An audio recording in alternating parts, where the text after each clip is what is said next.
சூறாவளியை சூறையாடினவர்.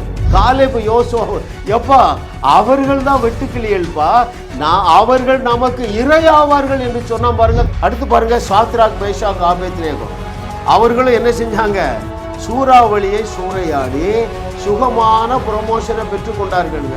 நான் தழும்புகள் பெற்றேன், ஏன் உங்களுக்கு ஆரோக்கியத்தை வைத்து விட்டு போக என்று சொன்னார்.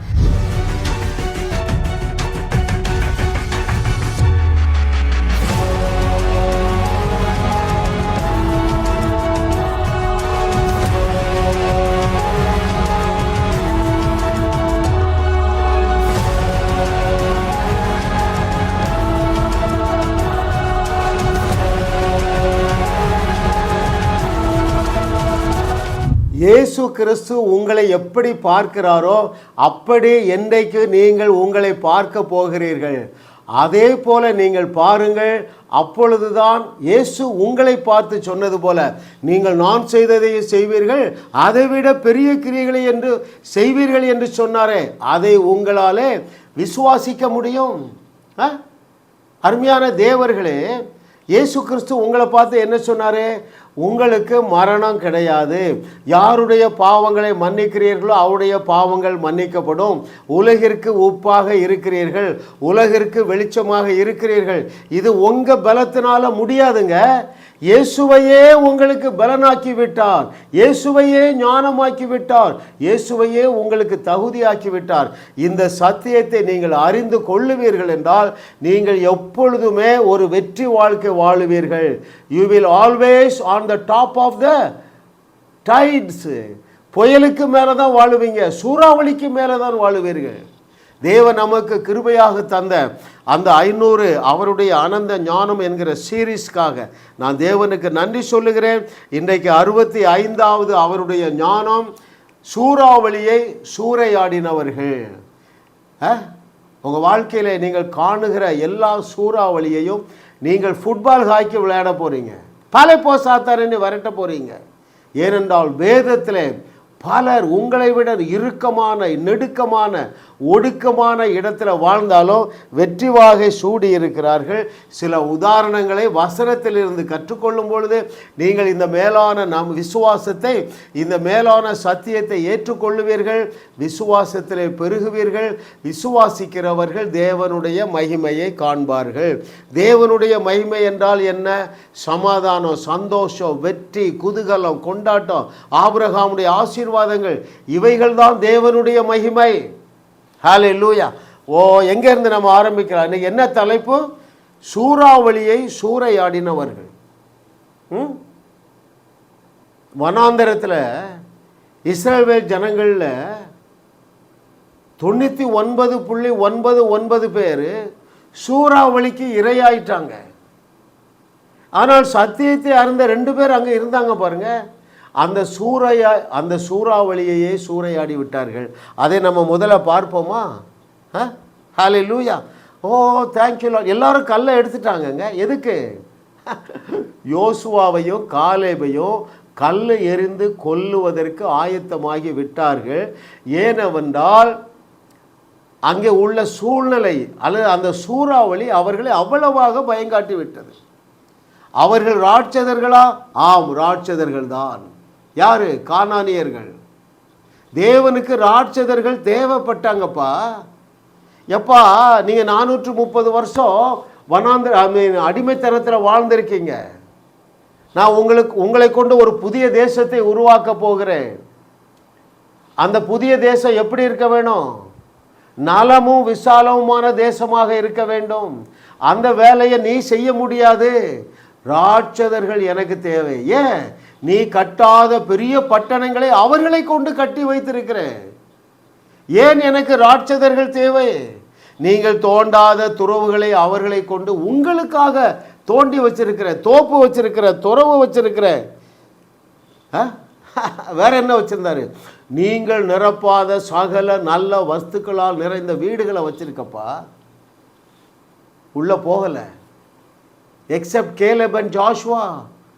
இந்த 2 பேர் தான் இந்த சத்தியத்தை அறிஞ்சாங்க. சொல்லவர் உண்மையுள்ளவர், சொல்லவர் சொன்னவர் சர்வ ஆற்றல் மிக்கவர், அவர் எள்ளளவும் பொய்யுரையாத இறைவர், இந்த காரியத்தை நமக்கு கைகூடி வர பண்ணுவார். ஆனால் என்ன செஞ்சாங்க?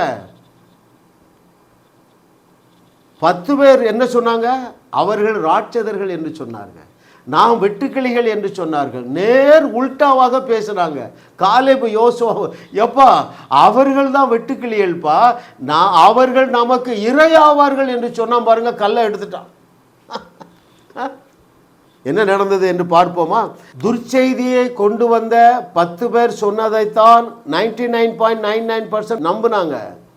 நல் செய்தியை கொண்டு வந்தவர்கள் காலேபு யோசுவாவும் பாருங்க, தேசத்தை, அதாவது எண்ணாகமம் 14:6 தேசத்தை சுற்றி பார்த்தவர்களில் நூனின் குமாரனாகிய யோசுவாவும் எப்புனையின் குமாரனாகிய காலேபும் தங்கள் வஸ்திரங்களை கிழித்து கொண்டார்கள்.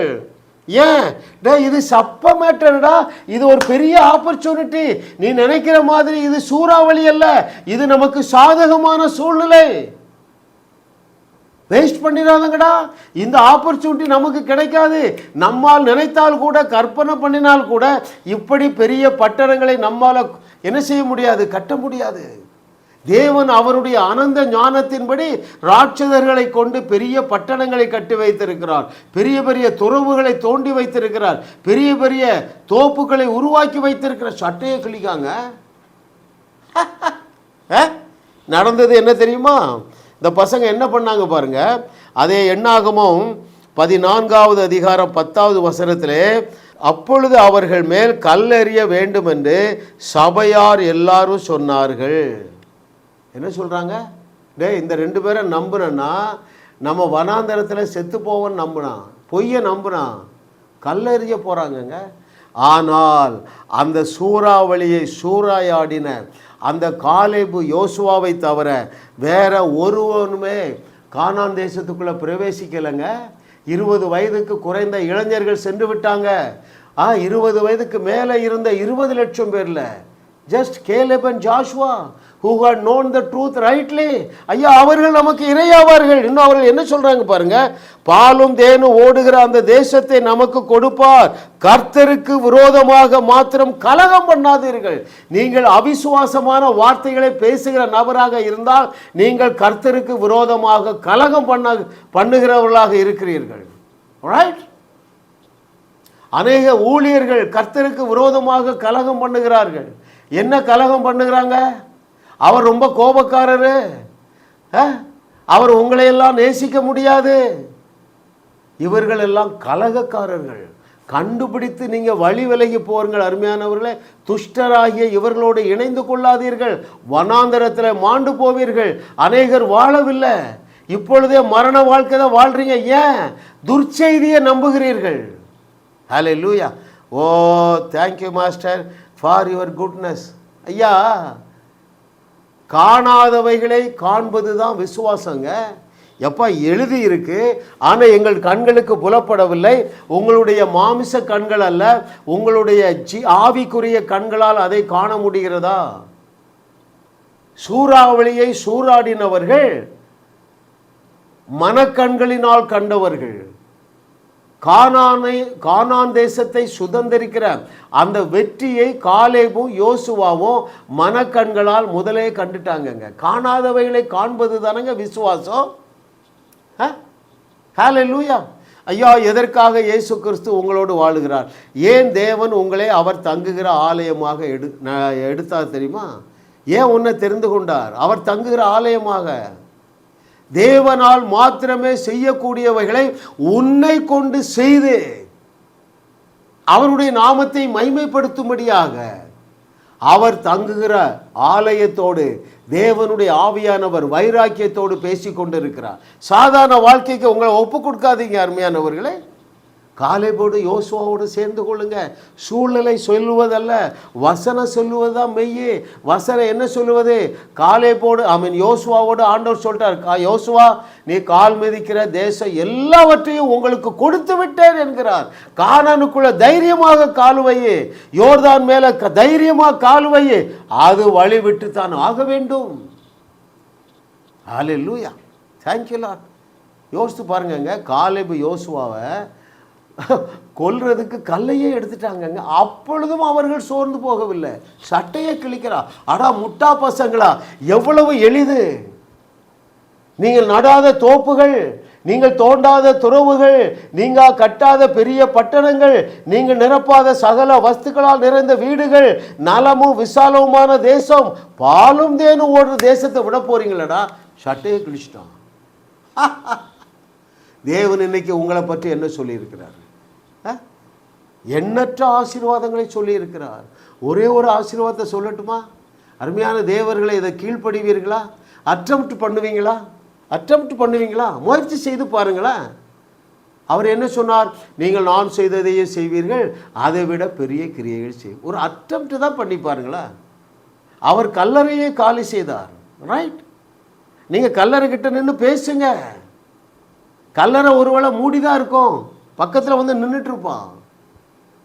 ஹல்லேலூயா. பலர் தேவனுடைய வார்த்தைக்கு கீழ்ப்படிய ஆரம்பிச்சிட்டீங்க.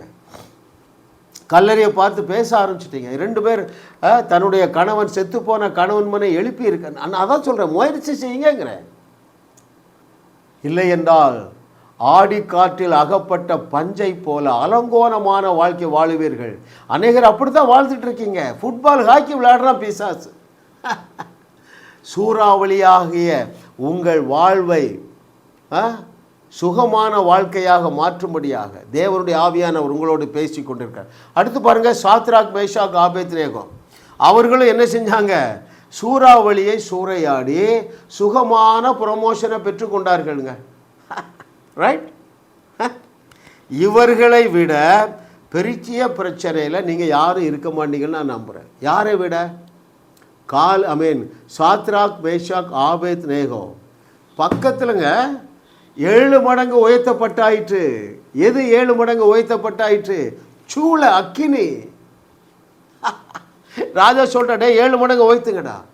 ராஜா 7 மடங்கல்ல 70 மடங்கு உயர்த்தினாலும் எங்கள் தேவன் எங்களை தப்புவிக்க வல்லவர்.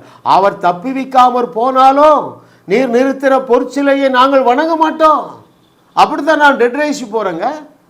இந்த சடலம் எழும்புதோ இல்லையோ, தேவனுக்கு நான் கீழ்ப்படிவேன்.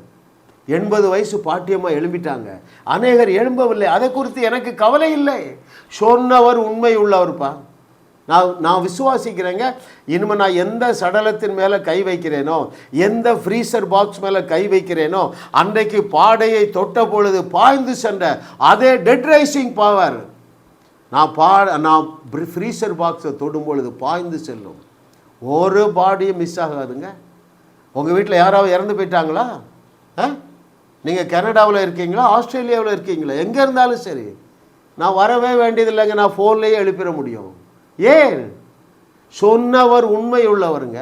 அவர் என்ன சொன்னார்? நீ சொன்னபடியே ஆகும். எவ்வளோ தெளிவாக சொல்கிறாரு. நீ சொன்னபடியே ஆகும் என்று மெய்யாகவே சொல்லுகிறேன்னு வேற சொல்லிட்டாருங்க. இதுக்கு மேலே என்னங்க சொல்ல வேண்டும்? அவரு சொன்னபடியே ஆகும் என்று சொன்னீரையா, சொன்னபடியே ஆகும் என்று சொன்னீரையா, உன் வார்த்தைக்கு கீழ்ப்படிந்து சொல்லுவேனையா, உயிரோடு எழும்பு என்று சொல்லுவேனையா. ஹல்லேலூயா. நன்றி என்று சொல்லுகிறேன் நாதா, தந்த வல்லமைக்காய் துதிக்கிறேன் நாதா. நன்றி இயேசு ராஜா, நன்றி இயேசு ராஜ். ஐயா, நான் சொன்னபடியே நூற்றுக்கணக்கான அற்புதங்கள் அல்ல, கிட்டத்தட்ட ஒரு 10,000 அற்புதம் நடந்துட்டு அது என்னுடைய கண்களுக்கு ஆச்சரியமாக இருக்கிறது. மனுஷனால் கூடாதது தேவனால் கூடும். அப்போ நீங்கள் தேவர்களாக இருக்கிறீர்கள். தேவனை அறியாதவர்களோடு சேர்ந்து கொள்ளாதீங்க. Hallelujah. Thank you Lord for your goodness. தெம்பா நின்னாங்கங்க. அதனுடைய ரிசல்ட்டை வாசிக்கட்டுமா? சாத்ராக், மேஷாக், ஆபேத்நேகோ சூறாவளியை சூறையாடினார்கள். தேவன் அவர்களை எங்கே உயர்த்தி வைத்தார் என்று வாசிக்கட்டுமா? அங்கே தானியேலின் புஸ்தகம் 3வது அதிகாரம், The book of Daniel chapter 3 verses 29 and 30.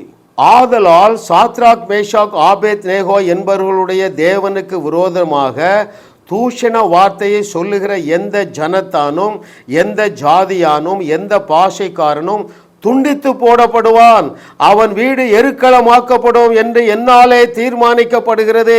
இவ்விதமாய் ரட்சிக்கப்பட்ட தேவன் வேறொருவரும் இல்லை என்றார். ராஜா சொல்றாங்க. அடிமைகளை கொண்டு தேவன் அற்புதம் செய்தார் பாருங்க.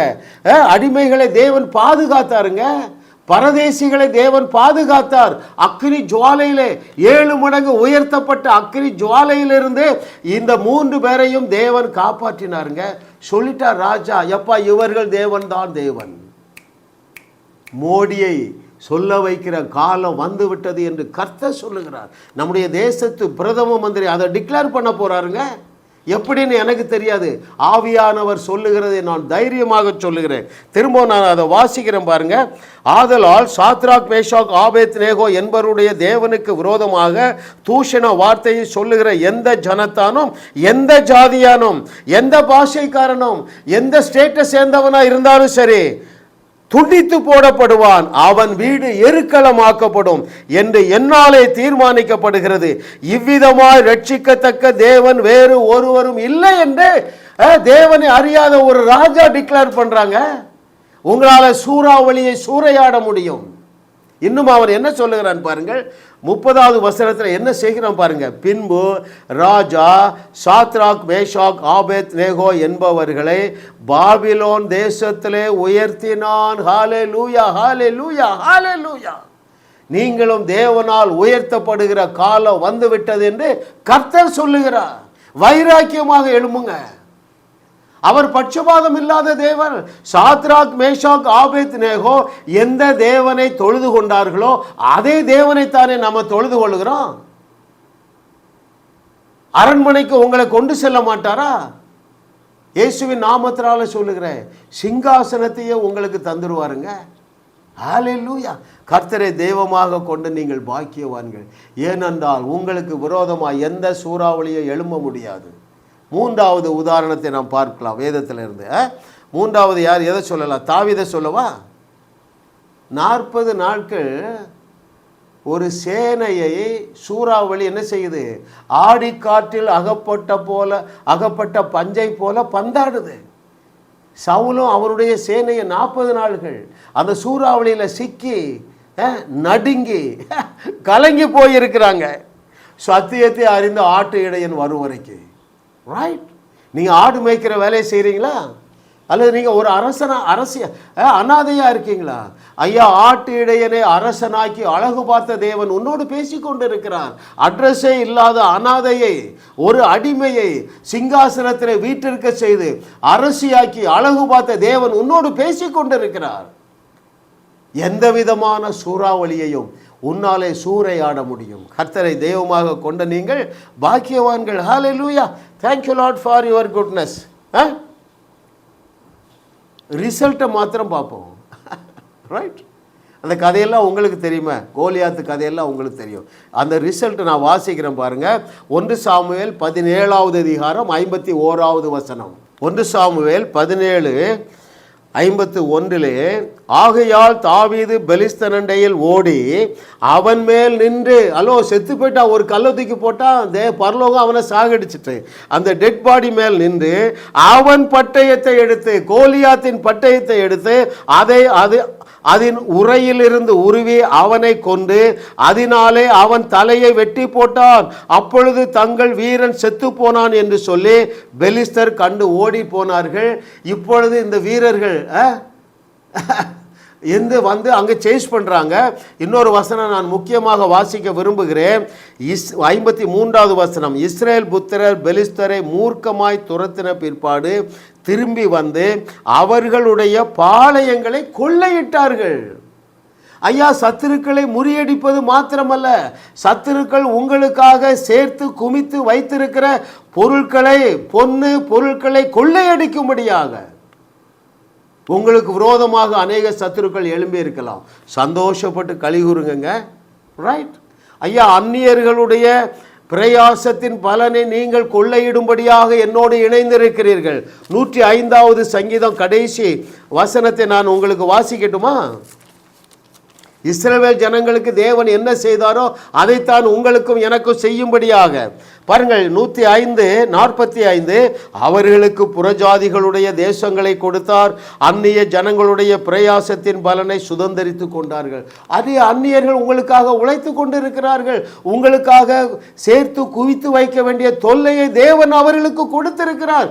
கொள்ளையிட ஆயத்தமாகுங்கள். நீங்கள் மார்வாடிக்கு வட்டி கொடுத்துருக்கீங்களா? மார்வாடியுடைய ஆஸ்திகள் எல்லாம் உங்களுக்கு வர ஆயத்தமாக இருக்கிறது. அருமையானவர்களே, சூறாவளியை போல சூறாவளியிலே சிக்கி இருக்கிறது மாதிரி நீங்கள் உணர்கிறீர்களா? இன்றைக்கு நீங்கள் அதை சூறையாட முடியும், சூறையாட வேண்டும். ஹல்லேலூயா. Thank you Lord for your goodness. நன்றி ஆண்டவரே. கர்த்தரை தெய்வமாக கொண்ட நீங்கள் பாக்கியவான்கள். ஏனென்றால் உங்களுக்கு விரோதமாக எந்த ஒரு ஆயுதமும் எழும்பவே முடியாதுங்க. முளையிலே கிள்ளி எறிஞ்சிருங்க. ஹல்லேலூயா. பல சாட்சிகள் உண்டு, நான் மைக்கில் சொல்ல முடியாது. கர்த்தரை தெய்வமாக கொண்ட நீங்கள் பாக்கியவான்கள். ஏனென்றால் இன்று காணுகிற எந்த பிரச்சனையையும், இன்று காணுகிற எந்த எதிர் சூழ்நிலையும் நீங்கள் காண வேண்டிய அவசியமில்லை. அவைகளை சூறையாடக்கூடிய சூரர்களாக தேவன் உங்களை உயர்த்தி வைத்திருக்கிறார். பவுல் எப்படி சூறையாடினா பார்ப்போமா? எதையெல்லாம் சூறையாடினா? கப்பல் சேதம் அவனை சேதப்படுத்தலை, சிறைச்சாலை அவனை சிறைப்பிடித்து வைக்க முடியவில்லை. சூறையாடினா, ஃபுட்பால் ஹாக்கி விளையாடினா, எருசலேம் துவைக்கு இல்லிரிக்கா வரைக்கும் எவ்வளவோ எதிர்ப்புங்க. இவன் தான் சூழ்நிலையை ஜெயித்தானே தவிர சூழ்நிலையில் சிக்கி அவன் சாகலைங்க. ஏன்னா அவனுக்கு ஒரு வெளிச்சம் இருந்தது. புதிய ஏற்பாட்டை 12 புஸ்தகத்தை எழுதினாங்க. எவ்வளோ வெளிச்சம் பாருங்க. பவுல் அப்போஸ்தலன் இல்லை என்று சொன்னால், அருமையான தேவர்களே, கர்த்தரை தெய்வமாக கொண்ட நீங்கள் பாக்கியவான்கள். ஏனென்றால் அந்த பவுல் யாருக்கு ஊழியம் செய்தாரோ அதே தேவனுக்கு தானே நீங்கள் ஊழியம் செய்கிறீங்க. அவனை தம்முடைய ஆவியினால் நிறைத்து வைத்திருந்தாரே, அதே தேவனுடைய ஆவியினால் தான் நீங்கள் நிரப்பப்பட்டு இருக்கிறீர்கள். அவன் என்ன சொன்னான்? அவனுக்கு ஒரு வெளிச்சத்தை பாருங்க. என்னை பலப்படுத்துகிற கிறிஸ்துவனாலே எந்த சூறாவளியையும் மேற்கொள்ள எனக்கு பலன் உண்டு. தேவன் எனக்கு வைத்திருக்கிற முழு ஓட்டத்தை ஓடிதான் முடிப்பேன். இடையில சிறைச்சாலை வந்தாலும் சரி, சிங்கக்கவி வந்தாலும் சரி, சீரும் நெருப்பு வந்தாலும் சரி, என்னுடைய முடி கூட என்ன செய்ய முடியாது, அசைக்க முடியாது. ஹல்லேலூயா. Thank you Lord for your goodness. அவனுக்கு வந்த வெளிப்பாடு ஒன்றா நான் வாசிக்கட்டுமா உங்களுக்கு? அருமையான தேவர்களே, ரொம்ப முக்கியம். நீங்கள் இன்னும் அநேகர் கர்த்தர் நல்லவர் என்று ருசி பார்க்கவில்லை. ஆபிரகாமுடைய ஆசீர்வாதங்களுக்கு நீங்கள் அந்நியர்களாக இருக்கிறீர்கள். அவருடைய தழும்புகளால் சம்பாதிக்கப்பட்ட அந்த ஆரோக்கியத்திற்கு நீங்கள் அந்நியராக இருக்கிறீர்கள். ஏன்? கண்ணு மங்கி போச்சு. வேதத்தை தவறாகவே நீங்கள் புரிந்து கொள்ளுகிறீர்கள். உங்கள் நீதியை பேசுகிற பிரசங்கங்களை கேட்குறீங்க. நான் வாசிக்கிறேன் உங்களுக்கு. எபேசியர் 4:18. The book of Ephesians chapter 4 verse 18. அவர்கள் புத்தியில் அந்தகாரப்பட்டு தங்கள் இருதய கடினத்தினால் தங்களில் இருக்கும் அறியாமையினாலே தேவனுடைய ஜீவனுக்கு அந்நியர்கள் ஆனார்கள். தேவனுடைய ஆசீர்வாதங்களுக்கு நீங்கள் அந்நியர்களாக இருக்கிறீர்கள். தேவன் என்னெல்லாம் வாக்கு பண்ணியிருக்கிறார்? என்னுடைய சமாதானத்தையே வைத்து விட்டு போகிறேன் என்று சொன்னார். என்னுடைய சந்தோஷத்தையே வைத்து விட்டு போகிறேன் என்று சொன்னார். என்னுடைய இளைப்பாறுதலையே வைத்து விட்டு போகிறேன் என்று சொன்னார். நான் தழும்புகள் பெற்றேன், ஏன்? உங்களுக்கு ஆரோக்கியத்தை வைத்து விட்டு போக என்று சொன்னார். அநேக ருசி பார்க்கல. ஏன் தெரியுமா? அதை பாருங்கள், அந்த வசனம் அறிவு இல்லை, அறியாமையினாலே. out of ignorance. What does it mean? 35 வருஷம் தேவனுக்கு ஊழியர் செய்து கர்த்தர் நல்லவர் என்று ருசி பார்க்காத ஒரு ஊழியர் என்னோடு தொடர்பில் இருக்கிறார். அவர் புஸ்தகங்கள்லாம் எழுதியிருக்கிறார். ஜபமே ஜீவன். நான் சொன்ன ஜபம் இல்லைங்க, விசுவாசமே ஜீவன்.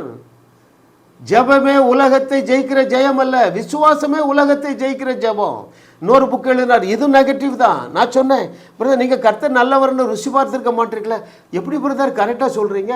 நீங்கள் சத்தியத்தை அறியலையே, அறியாமையெல்லாம் இருக்கிறீங்க. விசுவாசமே உலகத்தை ஜெயிக்கிற ஜெயம் என்பது அறியவில்லையே. விசுவாசம் இல்லாமல் தேவனுக்கு பிரியமாக இருக்க முடியாது என்கிற சத்தியத்தை அறியவில்லையே. நீங்கள் எந்த பொய்யை நம்புறீங்க? ஜெபிக்காமல் தேவனுக்கு பிரியமாக இருக்க முடியாது. கடங்க ஜெபம் பண்ணிட்டே கடங்க. எத்தனை வருஷம்? 35 வருஷம். நான் கேட்டேன், உங்கள் பிரச்சனை நிறையா இருக்குமா? ஆமாம் பாஸ்டர். லாரி நிறையா இருக்கா, கப்பல் நிறையா இருக்கா?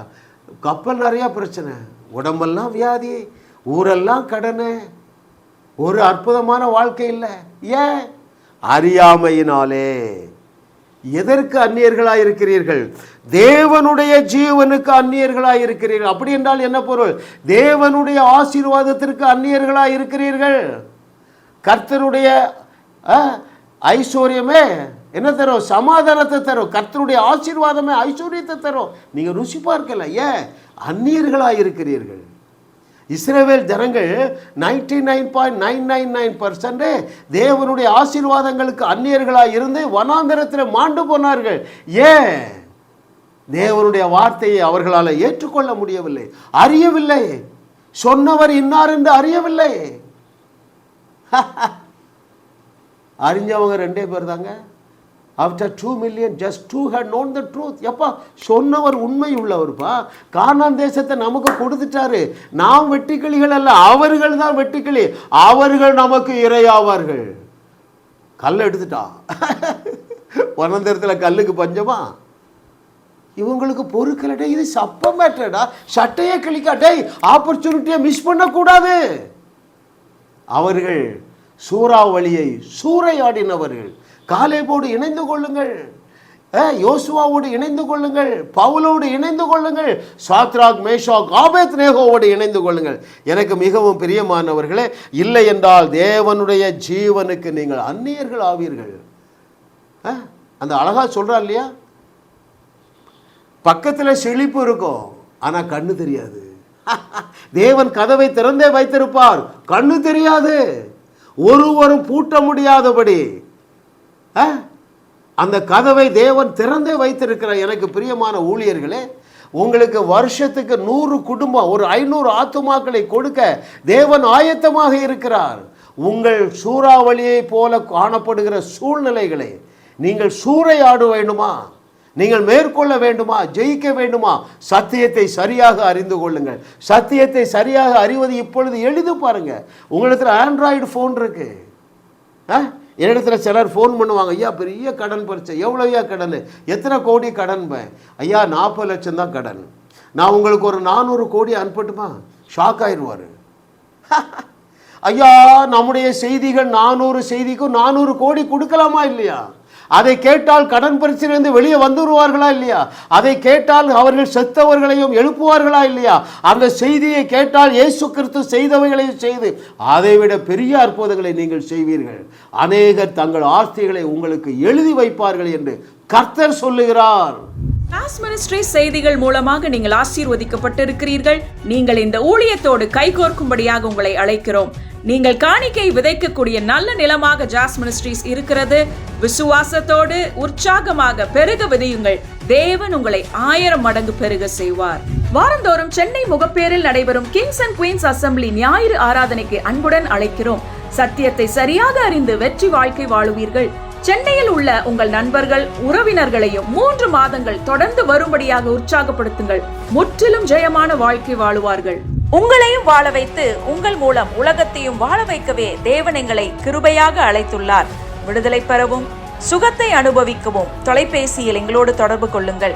ஜாஸ் மினிஸ்ட்ரிஸ் யூடியூப் சேனலில் தொடர்ந்து செய்திகளை கேளுங்கள். சப்ஸ்கிரைப் செய்யுங்கள். வீடியோக்களை லைக் செய்து பலரோடும் பகிர்ந்து கொள்ளுங்கள். அவர்களும் ஆசீர்வதிக்கப்படட்டும்.